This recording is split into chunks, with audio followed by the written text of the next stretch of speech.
Hi, I'm Bruce Walton from Road Safety Analysis, and this is the last in a series of 10 bite-sized demonstrations of my favourite things which MAST can do. In this clip, I'm going to look at an example of creating a report using an individual element from a MAST dimension rather than using the whole dimension as it normally comes. And by way of an example, what I want to do is create a report that will show me the proportion of adult and child casualties occurring in different areas right across the UK, so I can get an idea of the geographical trends. To do this, I'm going to create a casualties report, and of course, because I want to analyse the casualty figures by age, I need to add the casualty age dimension. I'm going to go onto the columns tab here and add the casualty age dimension. Now, as it happens, the default hierarchy in the casualty age dimension splits my casualties between children and adults straight away. For this purpose, children is anybody under 16, adults is everybody 16 or over and also unknown casualties of unknown age.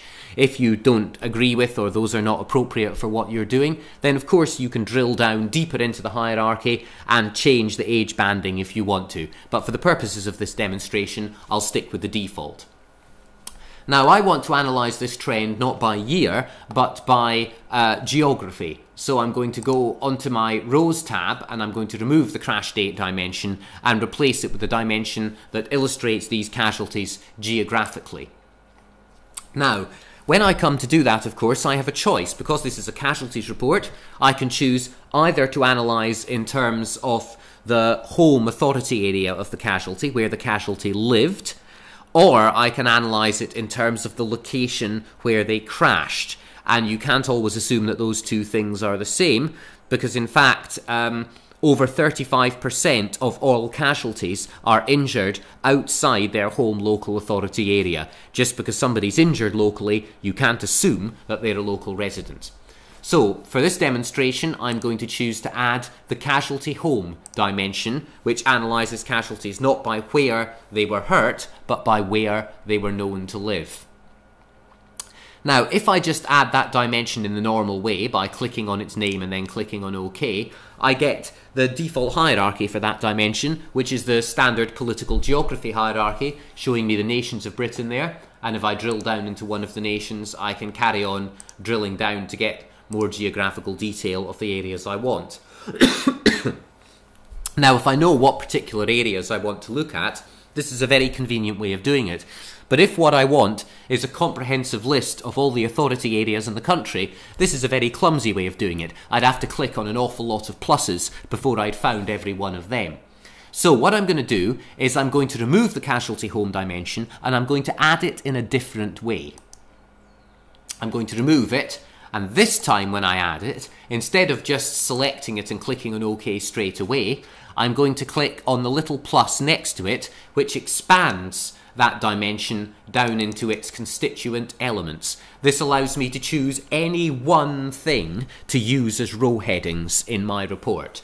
And as you can see, I can choose to use any one thing that appears anywhere at any level of the hierarchy. For an example, first of all, I'm going to choose Home Authority Long Description.